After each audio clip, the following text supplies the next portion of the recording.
Assalamualaikum warahmatullahi wabarakatuh. Di kesempatan ini kita akan latihan tentang gelombang mekanik. Jadi latihan ini adalah petunjuk pengerjaan latihan ya.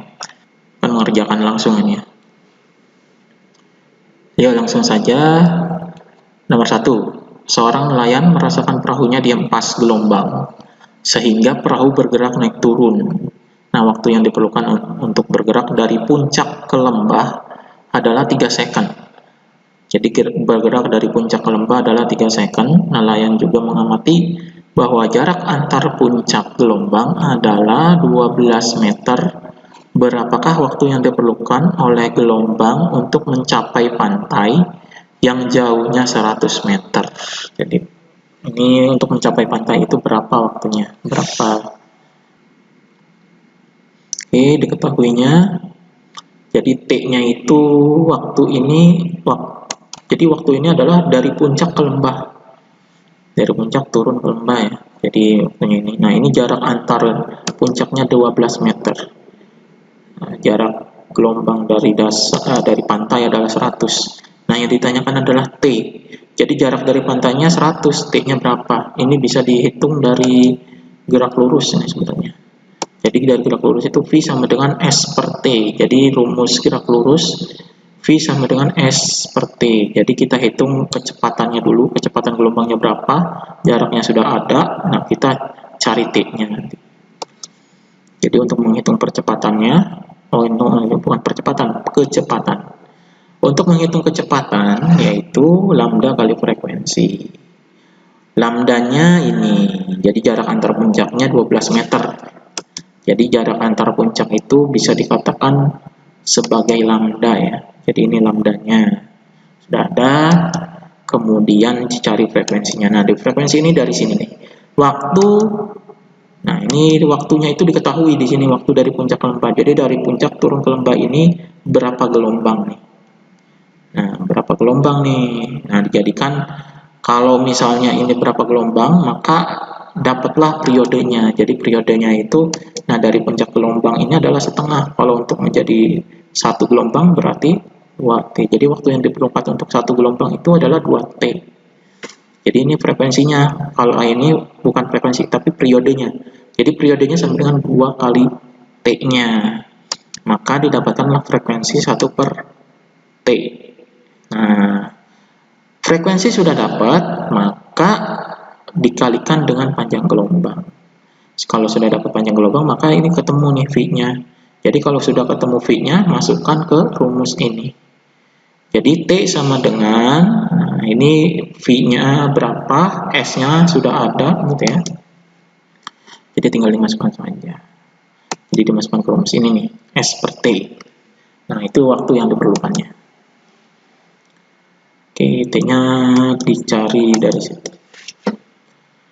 Oke, lanjut nomor 2. Jadi nomor 2, persamaan gelombang berjalan pada suatu saat dinyatakan oleh Y sama dengan 0,04 sin 0,2 pi dalam kurung 40 T min 5X dengan X dan Y dalam sentimeter, T dalam sentimeter dan T dalam second. Jadi sentimeter dan T-nya dalam second. Tentukan arah rambatan gelombang, amplitudo, frekuensi, panjang gelombang, dan kecepatan rambat gelombangnya. Jadi ini persamaannya ya, persamaan dari gelombangnya. Yang ditanyakan arah, A, frekuensi, lambdanya, V dan nah ini jawab. Jadi ini lambangnya. Nah, maka ini ya untuk mencari ini, jadi Y sama dengan 0,04 sin 0,2 pi 40 T 5X. Jadi untuk mencari yang ditanyakan ini diubah menjadi bentuk ini. Nah, ini dimasukkan, jadinya ini 0,2 pi ini dimasukkan ke sini. Jadi dikali 0,2 pi dikali 40 T dan 0,2 pi dikali 5X. Jadi supaya jadi bentuk A sin omega T min KX.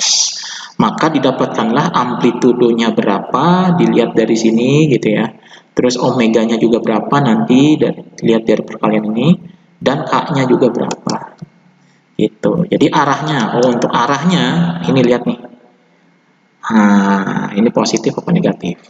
Kalau negatif arahnya kemana? Nah, isi aja. Kemudian omega, nah omega juga nilainya sudah dapat, maka bisa dicari frekuensinya dari sini. Jadi 2πf sama dengan omega. Omeganya cari dari sini ya. Jadi omeganya di sini nih. Nah, ini berapa nih di sini nanti? Dihitung. Nah, untuk K juga sama. K-nya KX. Nah, ini KX. Kalau sudah dikali ininya, nah berapa hasil perkalian ini? Jadi K-nya di sini. Nanti berapa K-nya? Dihitung dari K ini didapatkan nanti lambda. Kalau dari omega dapatkan frekuensi, dari K ini dapatkan lambda. Jadi lambdanya bisa dihitung dari sini. K sama dengan 2pi per lambda. Jadi 2pi per lambda sama dengan berapa? K-nya dari sini. Oke. Yang terakhir adalah V-nya. V sama dengan lambda dikali frekuensi. Lambdanya sudah ketemu dari sini, frekuensinya juga ketemu dari sini. Maka tinggal dikalikan.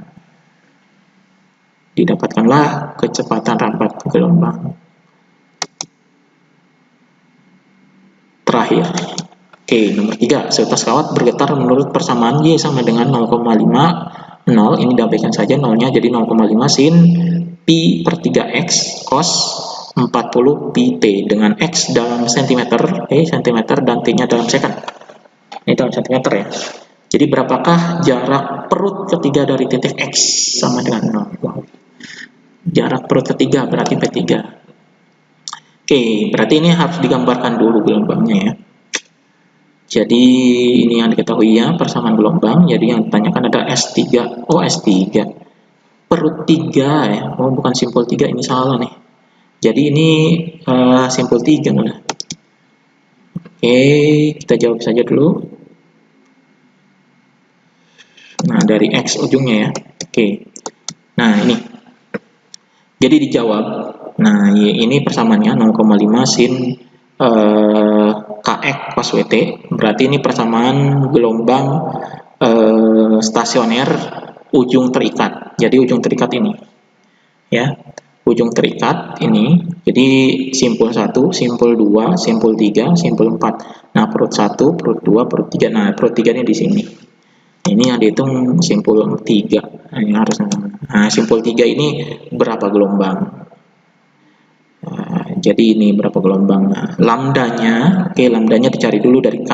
Nah, K-nya ini dari sini. Jadi dari persamaan Y sama dengan A sin KX cos omega T. Nah, K-nya itu berapa? Jadi K-nya dimasukkan ke sini sama dengan 2pi per lambda, maka nanti lambdanya didapatkan.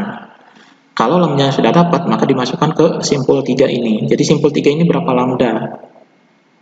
Nah, simpul 3 berapa lambda di sini? Nah, ini berapa lambda?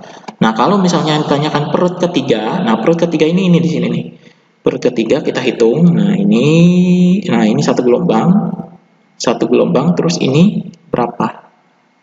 Gitu. Nah, ini dari titik sini ke sini berapa gelombang nih? Nah, ini nih gelombang transversalnya ya. Jadi P3 itu berapa lambda? Lambdanya sudah ada. Udah tinggal dihitung saja. Nah, itu perhitungan untuk mencari simpul dan perut. Harusnya tadi menghitung perut ketiga. Jadi perut ketiga dari sini. Nah, ini dihitung simpul ketiga. Tapi sama saja caranya. Yang penting gelombangnya sudah benar. Gelombangnya ujung terikat dari persamaan ini ya. Oke, itu saja untuk latihan tentang gelombang mekanik.